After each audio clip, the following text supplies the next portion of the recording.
Merci de nous rejoindre en direct de la place de l'Amazone pour ces 50e championnats du monde de pétanque. C'est déjà la deuxième journée. On vous propose quelques temps forts de ce qui s'est passé pour le compte de cette deuxième journée de ces 50e championnats du monde de pétanque. Et notre témoin du jour est un invité VIP, la première personnalité mondiale de la pétanque. Claude Azéma, vous êtes le président de la Fédération internationale de pétanque et jeux provinciaux. Bonsoir, président. Bonsoir, bonsoir. Comment allez-vous? Écoutez, ça va parfaitement bien, tout se passe bien ici, c'est magnifique, donc on ne peut qu'être satisfait et heureux. Le séjour, on se la coule douce? Couler douce, c'est pas trop le mot, parce qu'il y a pas mal de travail pour suivre l'organisation du championnat du monde, pour faire les contacts, pour discuter, mais c'est quand même un bon séjour. Jusqu'à présent, l'organisation, ça va? L'organisation, là, est parfaite, il y a vraiment rien à dire depuis qu'on est arrivé. L'accueil à l'aéroport était fantastique. Alors, le site est aménagé d'une façon extraordinaire. Je l'avais vu il y a 4 mois, je ne le reconnais plus. Vraiment, ça a été un travail superbe. Allez, vous allez rester donc avec nous tout au long de cette émission qui va durer 26 minutes, au cours desquelles on va vous proposer quelques temps forts, évidemment, de tout ce qui s'est passé cette journée. Si vous avez suivi les matchs en direct, c'est très bien. Si vous n'en avez pas suivi, eh bien, c'est pas grave parce qu'on va vous proposer quelques résumés. Le tout premier qu'on vous propose, évidemment, dans cette émission, alors que tout juste derrière nous, des rencontres se jouent encore. Oui, c'est jusqu'à tard dans la nuit, évidemment, que les rencontres vont s'arrêter. Mais avant, nous, ici, on vous propose déjà le résumé de ce tête-à-tête féminin entre Mylène Zonon, la béninoise, et l'Espagnole. L'avantage a tourné finalement pour la Roja, 13-7. Quelques temps forts de cette partie. On verra ce que propose Mylène Zonon. Oui, elle a déjà un point à tête, donc elle peut jouer en toute confiance. Elle est obligée de faire des rajouts. Et elle pointe mieux à nouveau. On la sent plus habile dans les pointages ce matin. Elle a fait un rajout. Oui. Très important. Encore une boule en main. Elle a l'occasion de peut-être marquer un troisième point. Vous nous confirmez cela, c'est possible? C'est possible, dans la mesure où ces deux boules sont déjà On verra la position de la boule. Ces deux boules sont positionnées, donc il n'y a plus d'inquiétude à avoir. Voilà. Elle a... Troisième main terminée. Voilà. À l'avantage visiblement de la béninoise. On sent Mylène Zonon. Elle a 3 points. On sent Mylène Zonon plus à l'aise dans les pointages ce matin. Tout à fait, tout à fait. L'Espagnol. Ah oui, je pense qu'elle a réussi le rajout. 2 points. 3. Elle réclame 3 ou 2? 2 points, je pense. J'ai plutôt l'impression que c'est 3. On verra.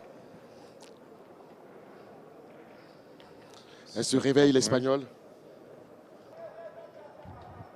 Vivement pour Mylène Zonon, parce que si elle en arrivait à perdre cette rencontre, ça veut dire qu'elle n'a plus droit à l'erreur. Parce que gagner les 2 prochains. Ça fera 2 défaites, une victoire pour elle. Et il faut gagner les 2 prochains matchs. Plus de droit à l'erreur, il faudra gagner forcément les 2 matchs pour espérer passer au second tour. Tout à fait. C'est jamais simple. Ce n'est jamais simple parce que... C'est une épreuve de nerfs. C'est vous qui avez raison, Luc. C'est une épreuve de nerfs. Elle va tenter de marquer un point. Muy bien, Aure. Es importante sumar de 2 en 2. Muy bien, Aure. Donc, ça, c'est la prononciation. Elle réclame 2 points en plus. On revoit le ralenti de cette dernière tentative de la main qui vient de se terminer pour... Elle a commencé à mieux pointer que Mylène Zonon. C'est ça le tournant du match, parce que la pétanque se repose surtout sur le pointage. Sur le pointage. Ouais. Face à l'Espagne, est menée par l'Espagne, bien sûr, dans ce tête-à-tête d'âme. Grande, Aure. L'espoir est permis, hein. Surtout en pétanque. Nous avons vu des matchs, où mené de 12-0, l'adversaire remonte et gagne le match. Situation dans les tout derniers instants. On espère que ça va être le cas pour Mylène Zonon, même si...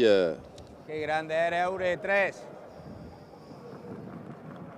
Bien, Aure, bien. Même là, on sent l'Espagnol vraiment en confiance. Oui. Elle réclame 3 points, visiblement. Là, ça va être consommé pratiquement. Elle a enfoncé le clou. Elle a enfoncé le clou. Elle passera à 12 contre 5. Oui, quand vous êtes dos au mur, vous lancez vos dernières forces dans la bataille, même si vous n'êtes pas en confiance. Le 13e point à terre, elle devait directement engager les tirs et dire bon, je tire 3 fois. Et puis tout simplement, si j'y arrive, tant mieux. Si j'y arrive pas, tant pis. C'est fini. C'est fini. Je pense que les carottes sont cuites. La messe est dite. L'Espagnol. Et le Bénin B qui s'incline dans cette partie de tête-à-tête dames entre le Bénin et l'Espagne. Le score final entre le Bénin B, 5 points contre 13 pour l'Espagne. Mylène Zonon qui a donc perdu cette bataille face à l'Espagnol, 13 évidemment à 5. Président Azema, c'est vrai que vous êtes tenu par le droit de réserve. Vous n'avez pas à prendre parti dans cette compétition, mais de l'observateur que vous êtes, comment est-ce que vous analysez les premiers pas du Bénin, en tout cas en version dames, dans les championnats du monde? Parce que c'est pour la première fois que le Bénin présente une équipe féminine au championnat du monde de pétanque. Absolument, mais ce n'est pas le cas que du Bénin. Tous les pays de la zone aussi n'avaient pas de féminines venues au championnat du monde. On ne les a jamais vues. Une fois, on a vu une Sénégalaise, c'est tout. Alors que là, il y a 8 pays des environs qui ont présenté des féminines et qui tout de suite sont pas du très haut niveau, mais sont de bon niveau. Elles font vraiment honneur à leur pays. Et pour nous, c'est une grande joie d'avoir des féminines dans cette région de l'Afrique et puis d'avoir des féminines qui progressent et qui sont incluses dans la fédération, qui ont leur place en tant que femmes à côté des hommes. Pour moi, c'est super. Et on va suivre la réaction justement de l'athlète béninoise, elle également qui intervient avec son coach Thierry Babagueto, juste au thème de cette confrontation. Je ne peux que dire que je suis contente de la victoire, même si on ne s'est pas trop donné. On a quand même fait l'effort et ça a marché avec notre stratégie de jeu. On a joué contre Burkina, on a gagné, mais ce n'est pas facile. Mais on a gagné. La chance a été de notre côté. C'est vrai, nous avons le sourire aux lèvres, mais vous voyez, c'est suite à une vraiment transpiration qu'on ne saurait l'expliquer. On a eu des mains compliquées pour nous, mais on a su gérer quand même pour avoir les 2 coéquipiers. C'est un jeu d'ensemble et au finish, nous avons eu la victoire. Ce n'était pas donné, l'adversaire a vraiment bien joué et le match a été d'un très haut niveau. En fait, nous avons la clé de la gestion des avances, mais il faut distinguer le jeu féminin du jeu masculin qui n'est pas le même. Il faut avouer que là, nous sommes en train de faire notre petit bonhomme de chemin. Première participation au mondial, ce n'est déjà pas aisé, mais nous faisons le mieux possible pour que la jeune féminine soit hissée le plus haut possible. Et juste après cette défaite justement des dames, les Guépards ont fait honneur au Bénin en battant le Togo. On va suivre la réaction évidemment des athlètes qui justement ont pu obtenir cette victoire en doublette homme. Au début de ce match, on s'est dit que le match est plié, mais le Djiboutien est rentré dans ses esprits et a failli nous étonner.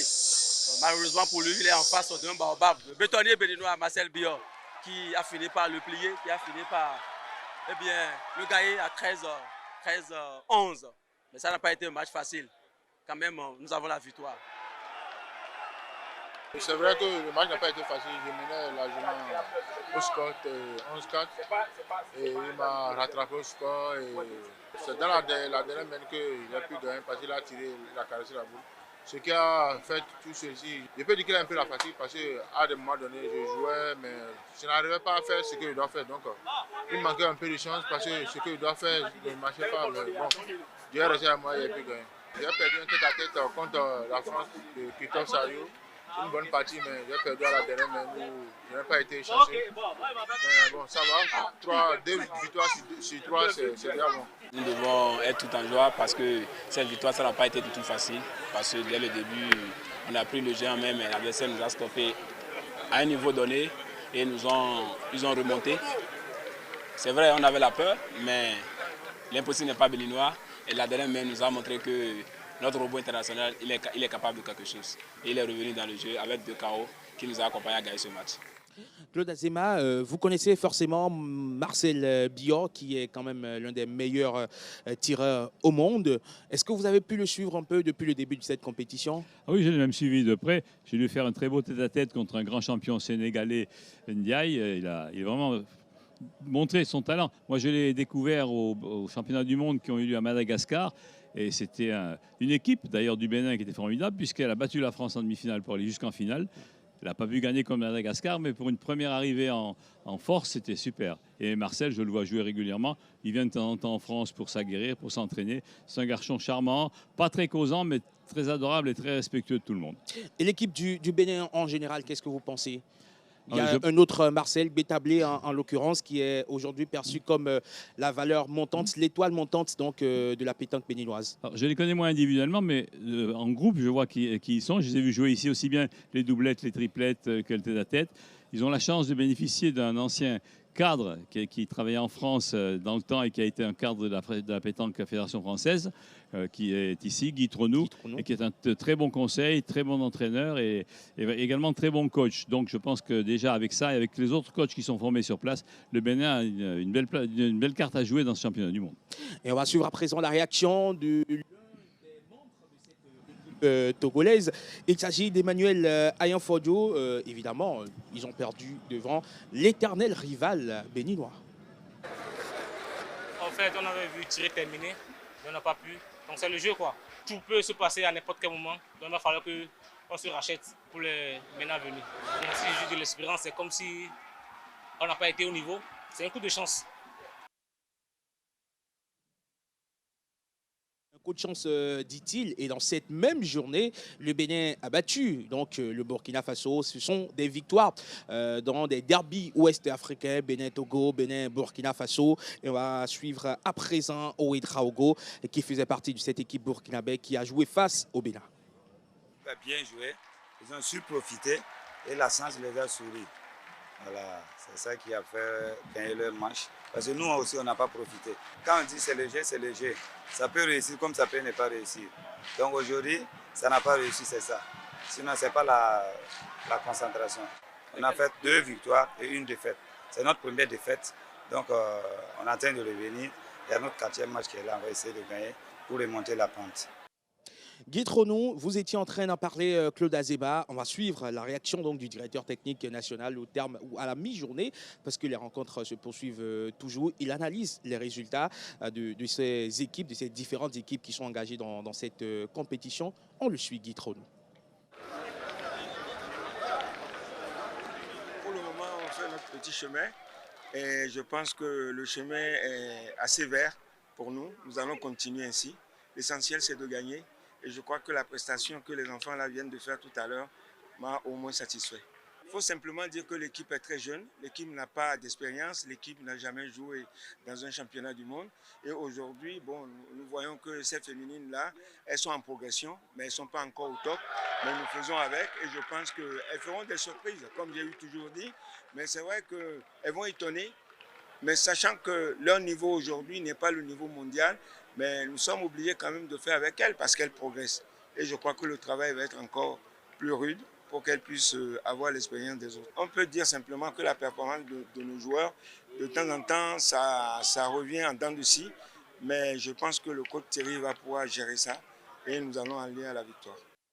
Alors, Claude Azéma, de tout ce que vous avez pu voir comme match, en tout cas, pour peu que le temps vous le permette, en tout cas en dehors de la paperasse administrative que vous êtes obligé par moment évidemment de consulter, pour ces différents matchs que vous avez suivis, quelles sont aujourd'hui ces équipes-là qui tiennent vraiment leur place dans cette compétition? Ouais, ce qui est surprenant pour ceux qui ne le savent pas, et moi je vais assez souvent dans les régions pour voir, c'est justement les équipes de l'Afrique de l'Ouest sont d'un très très haut niveau.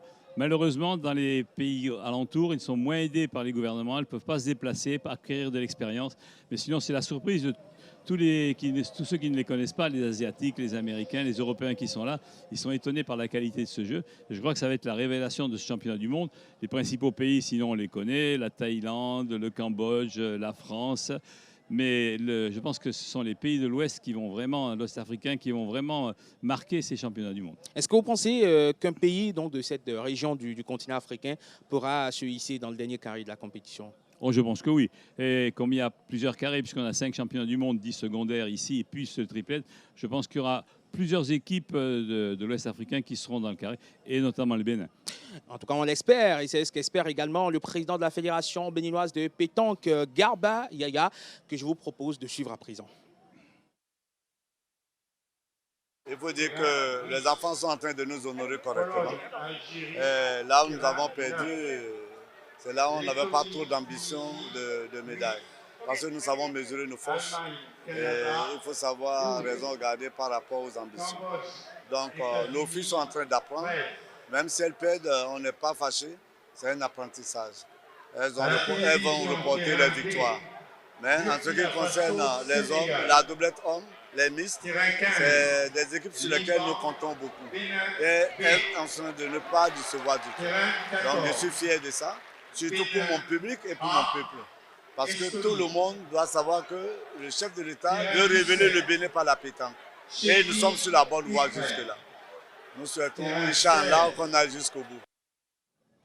Et puis on va fermer à présent le chapitre Bénin de ce magazine et ouvrir le chapitre international. Il y a eu cette affiche aujourd'hui, cette affiche de gala en doublette homme entre la France, votre pays, et l'Espagne dans le carré d'honneur. Victoire de l'Espagne, évidemment, qui a renversé... Victoire de la France, pardon, sur l'Espagne. Il allait commettre un crime de lèse-majesté. Oh non, il n'y a pas de majesté. N'est-ce pas?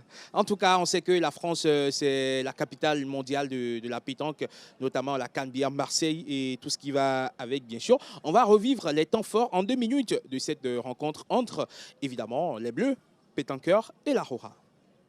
Ah oui, le carreau de Dylan Rocher sur ce tir, la 4e main qui démarre avec l'avantage à la France. Je disais que les grosses affiches, quel que soit le sport, ont l'avantage souvent de sublimer les athlètes.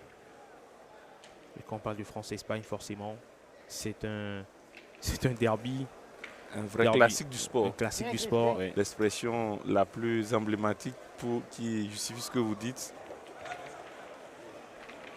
On a le sentiment que les deux équipes ont décidé de se compliquer la vie. Mais pour le plaisir des téléspectateurs et du public présent ici. Je pense que c'est un match qui va se jouer à peu de choses. Ça va se jouer à très peu de choses. Exactement. Dans le décompte final. Donc il faut prendre le maximum de points possible tant que faire se peut.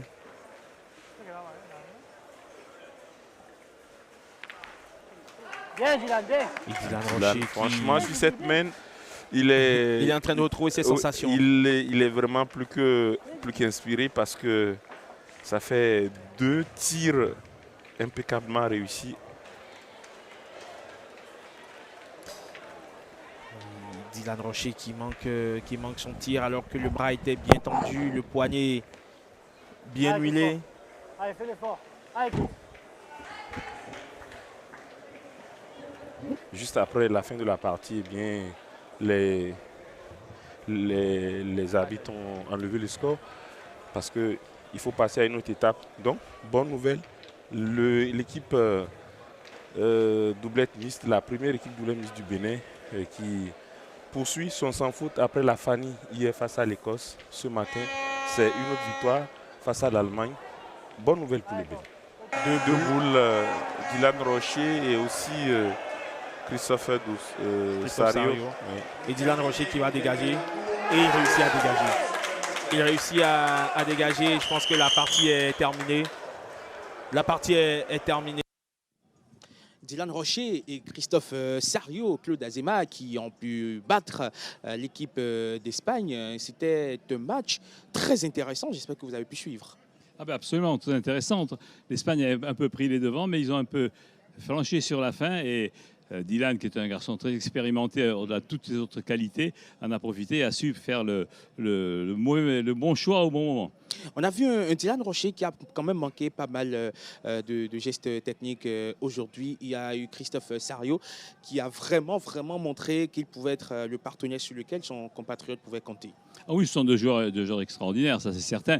Dylan a eu une double chance par la nature d'avoir ce don pour la pétanque et d'avoir aussi des parents extraordinaires qui l'ont élevé de la meilleure des façons et qui savent bien le diriger. C'est un garçon qui est adorable, qui est gentil comme tout, qui est convivial, qui est très fair-play. C'est un exemple et Sario suit les pas de son collègue. Aujourd'hui, Dylan Rocher fait office de cadre d'aîné dans cette équipe il y a quelques années. C'était le cadet. Il y avait les Christophe Doucy qui faisaient vraiment feu de tout bois. Est-ce que vous pensez qu'il peut mener cette équipe de France jusqu'au bout de la compétition? Ah oui, ça, il est tout à fait capable, de par ses qualités et puis de par les liens qu'il entretient avec tous ses partenaires autour. C'est vrai, quand il est rentré dans l'équipe de France il y a quelques années, c'était le petit jeune au milieu des grands anciens champions. Oui, cela, il faut bien qu'il s'arrête un jour. Et là, c'est lui maintenant qui fait figure de leader et qui sera le leader de cette équipe. On va les suivre à présent. Dylan Rocher, le nouveau leader, on va le dire ainsi, de cette équipe de France. C'est vrai que ça n'a pas été une partie facile parce que je pense que le perdant de cette partie-là, il n'était pas bien pour se qualifier après. Voilà, on a réussi à gagner 13-8. Ça n'a pas été une grosse partie, mais voilà, l'expérience a parlé. Allez, on va ouvrir à présent, on va parler de l'équipe des USA, l'équipe des États-Unis d'Amérique, qui a une histoire intéressante qu'on veut vous raconter ou qu'on va partager avec vous. Il y a cette athlète américaine dont le père est le coach de l'équipe de la Pologne et il s'est fait qu'elle doit affronter en tête-à-tête une athlète polonaise. Comment est-ce qu'on s'arrange pour jouer face à l'équipe de son père? Pour l'instant, elle n'en a pas encore le secret puisqu'elle a perdu. On écoute les confidences de son entraîneur qui, fortement ou fortuitement, est un Béninois, Damien Fagla, entraîneur de cette équipe des États-Unis. On le suit. Je pense que le parcours est parfait juste pour l'instant. Hein. On n'a fait que 4 défaites sur autant de victoires. Donc, ce n'est pas encore la fin. Il reste encore 8 jours de compétition. Donc, je pense qu'on va recoller les petites erreurs et continuer de l'avant. Kasha est une grande joueuse. La preuve, quand elle et moi on joue aux États-Unis, on n'a pratiquement pas d'adversaire. Mais elle est beaucoup stressée. Stressée dans la mesure où l'équipe polonaise est coachée par son propre père, son père biologique. Donc depuis hier, elle a ce stress-là de jouer devant son père. Même il y a des matchs, même quand son père vient et il demande à ce que je dise à son père de quitter là, elle est beaucoup stressée. Et bon, je peux dire que c'est ça qui a fait que pour cette partie contre la Pologne, parce qu'en réalité, elle est polonaise, mais elle a la double nationalité.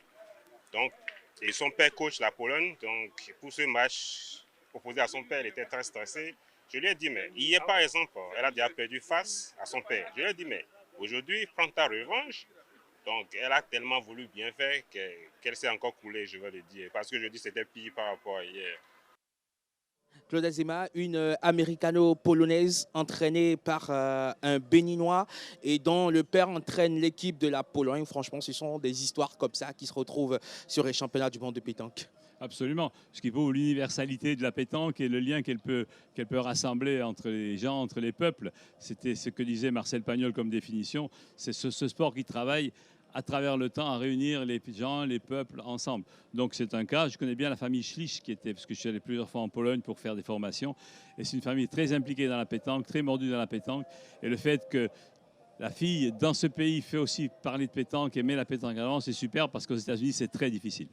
Vous êtes au Bénin depuis quelques jours pour le compte de ces 50e championnats du monde de pétanque. J'espère que vous avez pu découvrir la culture béninoise, l'accueil. Comment est-ce que vous trouvez les Béninois?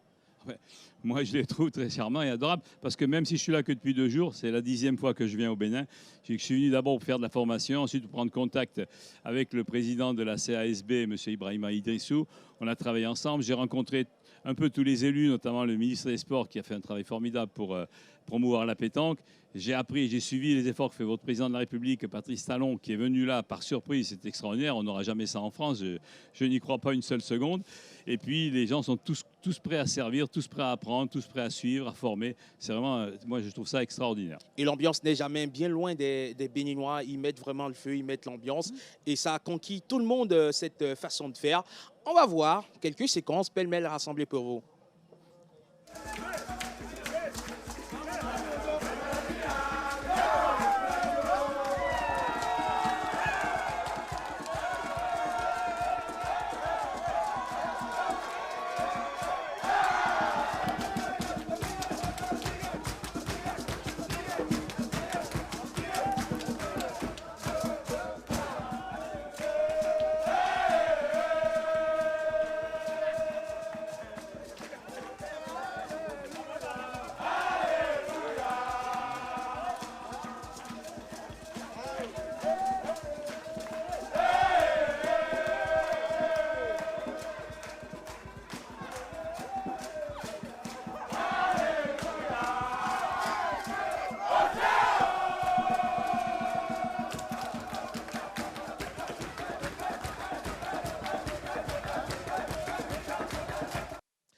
Qu'est-ce que ça fait, Claude Azéma, de voir cette ambiance, bon enfant, cette ambiance fraternelle sur ces 50e championnats du monde de pétanque? Ah ben moi, j'adore. Je ne suis arrivé qu'avant-hier parce que les 15 derniers jours, j'ai participé à la Coupe du monde des parlements de rugby. Jeudi, j'ai encore joué contre le Japon. Malgré mon grand âge, on a fait des soirées extraordinaires. Les bandas, c'est dans la tradition pour suivre les rugbyman. Et trouver ça ici, je trouve ça superbe. Je pense que les spectateurs doivent participer aussi au jeu. C'est le cas quand c'est dans la correction, bien sûr. Surtout au rugby, plus qu'au foot, il faut le dire. Aussi bien aussi au handball, au volleyball ou bien pour nos amis du Nord dans le polo. Mais vraiment, avoir le public qui participe comme ça dans la correction et qui met de l'ambiance, moi, je trouve ça superbe. Et je suis pas forcément favorable que le public se taise à chaque phase de jeu, qui participe et qui l'anime aussi. Et je pense que ce sera le cas ici, c'est très bien. Président, 26 minutes, c'est déjà fini, malheureusement. On doit s'arrêter. Qu'est-ce que vous avez envie de dire aux Béninois qui vous suivent en ce moment? Oh, j'ai juste envie de dire bonne chance. Moi, je crois qu'il y aura des équipes du Bénin dans les derniers carrés, c'est sûr. On verra comment ça se passe. Et puis surtout, qu'ils en profitent, les Béninois, comme les autres pays, pour devenir des amis des gens qui sont leurs adversaires aujourd'hui et de continuer les relations tout au long de leur vie. Claude Azéma, président de la Fédération internationale de pétanque et jeux provinciaux, merci beaucoup d'avoir été notre témoin du soir. Et merci de votre accueil surtout et de faire des émissions sur la pétanque, c'est superbe. On espère vous retrouver, pourquoi pas, avant la fin de ces 50e championnats du monde de pétanque. Et c'est tout pour le MAG d'aujourd'hui. On vous retrouve demain. Demain, quand il sonnera très exactement 21h, 20h en temps universel. D'ici là, portez-vous très bien. On dit merci à toutes les équipes rédactionnelles et techniques réunies autour de Christelle Sabouran. Quant à moi, on se retrouve demain. D'ici là, portez-vous très bien. Paix et joie dans le monde. Salut.